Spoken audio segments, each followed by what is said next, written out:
Here's the city Washington DC, the sixth biggest metropolitan area in the US with over 6 million people.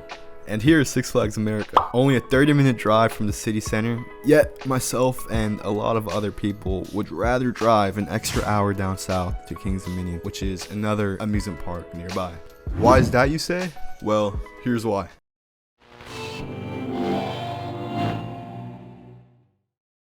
Years before Six Flags ownership, the land was actually a drive-through wildlife safari opened in 1974 and operated by ABC Television. It was known as the Largo Wildlife Preserve and housed many different animals from around the world. Unfortunately, upon its opening years, the park did not receive the expected attendance and costed ABC Television $4 million in losses. Shortly after, in 1979, the park was then sold to another television company known as Wild Kingdom.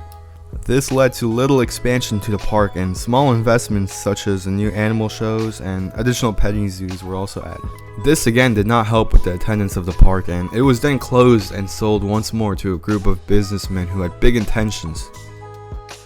After the second change of ownership, an $11 million expansion took place and added a new form of entertainment.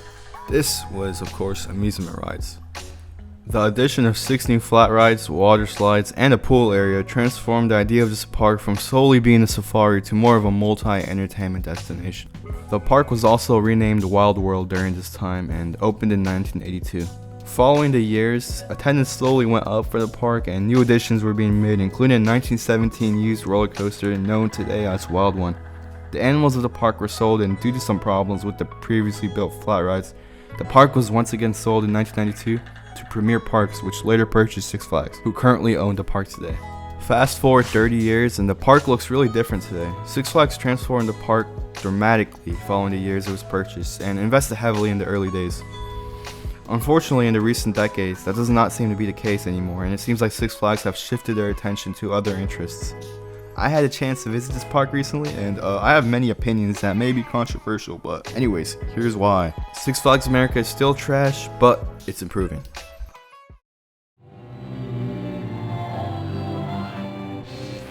From staffing issues to poor maintenance and ride closures, this park is clearly lacking in the management department compared to other similar parks in the chain.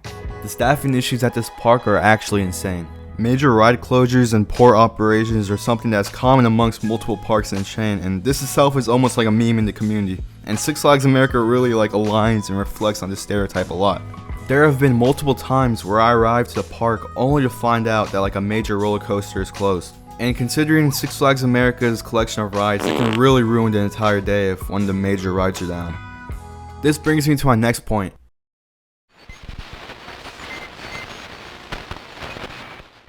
Six Flags America has a total of 9 roller coasters as of 2023, one of which is the SBNO Vekoma SLC known as Mind Eraser, which is actually getting a retheme this upcoming season.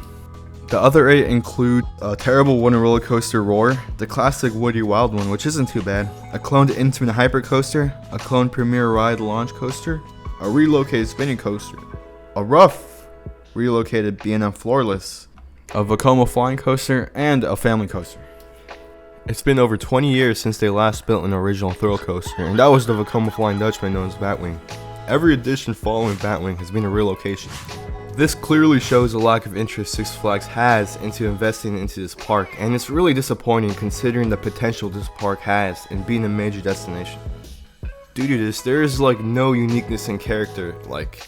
There really isn't an iconic coaster that separates this park from any other park in the area. Although Superman is fun and thrilling, it seems like this park should deserve way more considering how much potential it has.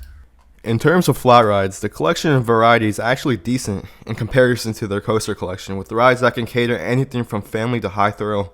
The water park is also decent, with Six Flags actually investing into this portion of the park every couple of years. Overall, the ride and coaster collection is very poor in comparison to other major parks. There is really a need of investment for a new coaster. The drought has been really bad that even Six Flags considers their 2015 Larson Loop as a roller coaster, presumably to make it seem like they are investing into this category, even though they aren't. I really hope they add something new soon, because what is this? Literally, what is this? Why are they doing this? I mean, the flat ride is cool and all, but come on. We need something actually a new roller coaster or something.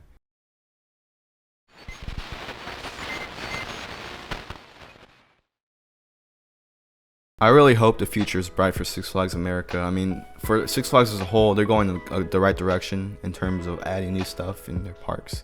You know, they're getting a new update, Six Flags America this year, a new flat ride and a couple of rethemes, but you know, still no new roller coaster, which is what this park needs to like be put on the map. You know, even like an RMC of Roar, that will be crazy, man. Like, I can just imagine it.